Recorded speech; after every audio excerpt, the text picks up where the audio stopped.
సరైన ఇంటికి సరైన సిమెంట్ ఎంతో ముఖ్యం. విచక్షణతో ఆలోచించండి. రైట్ సిమెంట్ ని ఎంచుకోండి. KCP cement, building the nation since 1958. KCP cement, the right choice.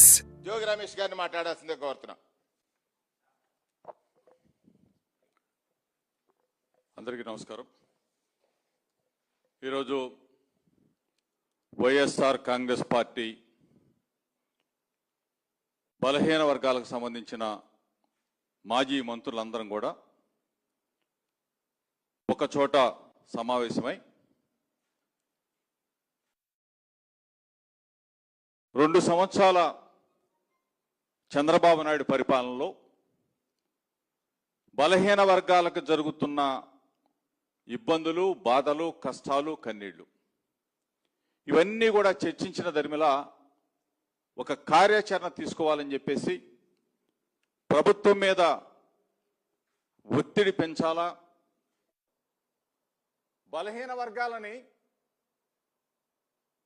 బలవంతుడిగా, శక్తివంతులుగా, బలహీన వర్గాలు ఒక దమ్ముగా, ధైర్యంగా 2019 నుంచి 2024 వరకు జగన్మోహన్ రెడ్డి గారి పరిపాలనలో సంతోషంగా, సుఖంగా ఉంటే ధైర్యంగా గుండె మీద చేయి వేసుకుని మా జగనన్న ఉన్నాడు, మా జగనన్న ప్రభుత్వంలో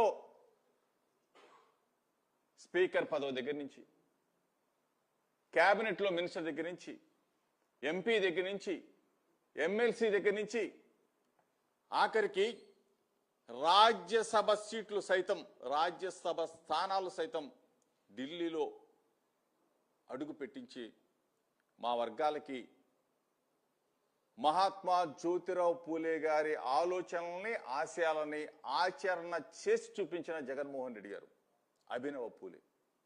ఆయన నాయకత్వంలో 50% రిజర్వేషన్స్ కూడా ఇచ్చి బీసీ, ఎస్సీ, ఎస్టీ, మైనార్టీలకి 50% రిజర్వేషన్స్ కల్పించి స్థానిక సంస్థల్లో చట్టం చేసి 50% మహిళా అక్క చెల్లెమ్మలకి రిజర్వేషన్స్ ఇచ్చి స్థానం కల్పించిన ఆ మహనీయుడి పరిపాలన ఎక్కడా?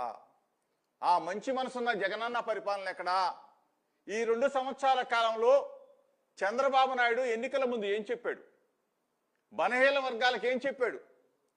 50 సంవత్సరాలు దాటితే పెన్షన్ ఇస్తానన్న చంద్రబాబు నాయుడు కనీసం జగనన్న 45 సంవత్సరాలు దాటిన అక్క చెల్లెమ్మలకి చేయూతనిచ్చి చేయినందించాడే. అటువంటిది ఆ పథకం మొత్తం కూడా తీసివేయగా 50 సంవత్సరాలు దాటితే పెన్షన్ ఇస్తానని చెప్పిన చంద్రబాబు నాయుడు అబద్ధాలు కనపడతా ఉన్నాయి. ఆడబిడ్డ నిధి కనపడతా ఉంది, నిరుద్యోగ వృత్తి కనపడతా ఉంది. 1 కాదు 2 కాదు, మా బలహీన వర్గాల పిల్లలు, ఆ వర్గాలన్నీ కూడా పెద్ద పెద్ద చదువులు చదువుతూ ఉంటే డాక్టర్ వైఎస్ రాజశేఖర రెడ్డి గారి దగ్గర నుంచి మా జగనన్న వరకు ఫీజు రియంబర్స్మెంట్ 1 నయా పైసా కూడా ఖర్చు లేకుండా మా పిల్లల్ని ఇంజనీర్లు చేశాడు, డాక్టర్లను చేశాడు, పాలిటెక్నిక్ చదివించాడు. ఇటువంటి చదువులకి మంగళం పాలన చంద్రబాబు నాయుడు. అదేవిధంగా మా బలహీన వర్గాలు డబ్బులు లేకపోయినా, ఎన్ని ఇబ్బందులు పడుతా ఉన్నా, ఎంత పెద్ద జబ్బు చేసినా సరే కార్పొరేట్ హాస్పిటల్కి వెళ్ళి ఆరోగ్యశ్రీ 1 నయా పైసా కూడా ఖర్చు లేకుండా బ్రహ్మాండంగా ఆపరేషన్ చేయించుకొని తిరిగి వచ్చే పరిస్థితులు పోయి అట్నుంచటే కాటికి పోతున్న పరిస్థితులు ఇవన్నీ కూడా గమనిస్తున్న ఈ 2 సంవత్సరాల చంద్రబాబు నాయుడు పరిపాలన మీద ఈరోజు ఇందాక పొద్దునే చూసా, టైం, డేటు, ప్లేస్ చెప్తానని చెప్పేసి అభివృద్ధి మీద, సంక్షేమం మీద మాట్లాడుతూ రండి, టైము, డేటు, ప్లేస్ మీరే నిర్ణయించండి అని చెప్పేసి లోకేష్ చెప్తా ఉన్నాడు. మేము బలహీన వర్గాలకు సంబంధించిన మాజీ మంత్రులు మేము చెప్తా ఉన్నాం, టైం, డేట్, ప్లేస్ లోకేష్కే, యువర్ చాయిస్, నీకే అప్పు చెప్తా ఉన్నాం.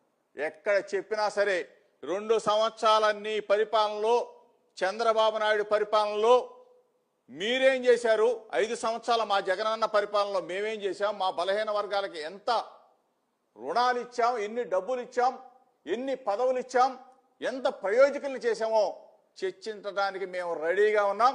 లోకేష్కి చెప్తా ఉన్నా, ఛాలెంజ్ చేస్తా ఉన్నా. మహానాడు వేదిక మీద నుంచి నువ్వు మాట్లాడావు, ఈరోజు వైఎస్ఆర్ కాంగ్రెస్ పార్టీ తరఫున మాజీ మంత్రులుగా మేమందరం కూడా మాట్లాడుతా ఉన్నాం, నీకు ఛాలెంజ్ చేస్తా ఉన్నాం. నువ్వు డేటు, టైము, ప్లేస్ చెప్తే మేము రెడీగా ఉన్నామని చెప్తూ రేపు రాబోయే రోజుల్లో బలహీన వర్గాల మొత్తం కూడా ఒక్కతాటి మీదకి రాబోతా ఉన్నాం. వైఎస్ఆర్ కాంగ్రెస్ పార్టీ జెండా పట్టుకోబోతా ఉన్నారు ప్రజలందరూ కూడా. మరలా జగన్మోహన్ రెడ్డి గారిని ముఖ్యమంత్రి చేసే వరకు మా ప్రయాణం ఆగదని చెప్పేసి మరొకసారి మీ ద్వారా